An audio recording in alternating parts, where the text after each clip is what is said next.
This can be the Ashes story. Whenever you're talking about Ashes, you can say Test cricket at its very best, right? Yeah.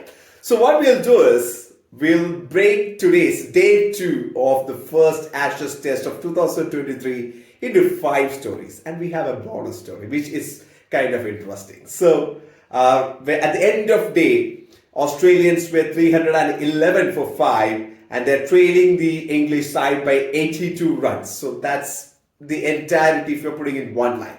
But what were the stories that built up to that? Story number one. David Warner and Stuart Broad, that journey, that thing is continuing because Stuart Broad got David Warner again. What I'm thinking is this could be David Warner's very last Ashes, and we just at the beginning of the Ashes. So five test matches, 2 innings each. If you just calculate, there are 10 innings of David Warner in this Ashes series. It's just one down, but still people have been putting so much pressure saying, oh, Stuart Broad is coming, worry, be afraid. Story number two. The very next ball, Stuart Broad gets Marnus Labuschagne, and first time in Test cricket, Marnus Labuschagne is out in the very first ball. The first golden duck for Marnus Labuschagne, and subpart to that story is the crowd goes crazy. They were like, oh yes, the noise deafening. They were having a ball at the stadium. In came Steven Smith, and he was like, he was doing his usual tactics to actually survive the hat-trick ball. But then, story number three. The usual suspects, they were not able to actually score the bulk of the runs for the Australian side. Steven Smith also was out. But the highlight was because Ben Stokes, their skipper, got the wicket, and the crowd went crazy yet again. So much love for their captain. The Barmy Army loves Stokey for a reason, for sure. Those who like cricket, who's been watching cricket from any format, would love the way Ben Stokes has been performing, especially under pressure. Last Ashes, the World Cups, this guy is phenomenal. And so the love is there. And when the captain got the wicket, the crowd just got excited. That was one beautiful story. Just because it was Ben Stokes who got Smith out. Story number four. Usman Khawaja slowly stitched up three partnerships. First with Travis Head, then with Cameron Green, and then an unbeaten one with Alex Carey. In between that, we'll come to the Usman Khawaja story, which is story number five. Story number four is in between that. Moeen Ali got 2 wickets. He bowled a lot of overs. They scored a lot of runs off Moeen Ali. But that magical delivery to Cameron Green. Oof. If my memory serves me right, I think it was Chennai, but surely Moeen Ali in Test cricket has got Virat Kohli in a similar fashion. He tempted the batter to actually come to the forefront, and the ball it was just a huge turn. It beat the bat in between the pads, straight onto the stumps. Magical delivery. It just lifts the spirit of the entire side. Those guys who were watching on television or the stadium, they were like, oh, wow, man, what a moment. One of the moments of day two.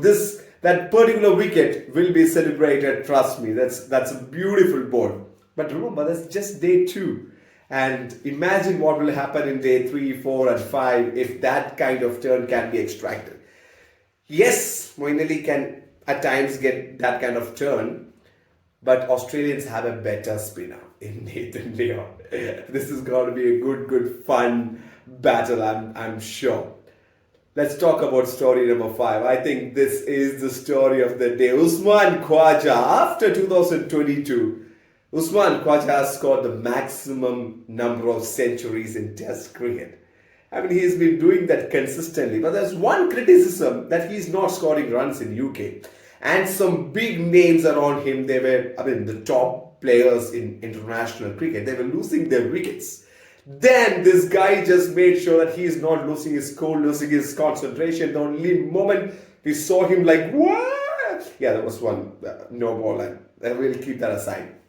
But that celebration where he was going wild, his emotions were just flowing out. It was beautiful. It was just beautiful. 100 from Usman Khwaja is still there at the crease. He's playing beautifully along with Alex Carey, who also completed his half century. If those two batters can see the initial onslaught from onslaught from Team England and maybe take Australians to maybe touching distance or even past that English score, this test match should be talking, man. Beautiful.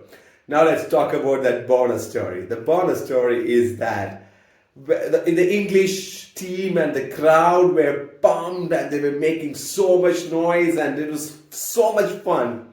But the last hour of play, England was tired, the fans were tired. I mean, that's what proper test cricket batting can do to the opposition. This was my point yesterday. Bat for so long that the bowlers and the fielders are tired. We could see the body language drop from Team England. So that was my point.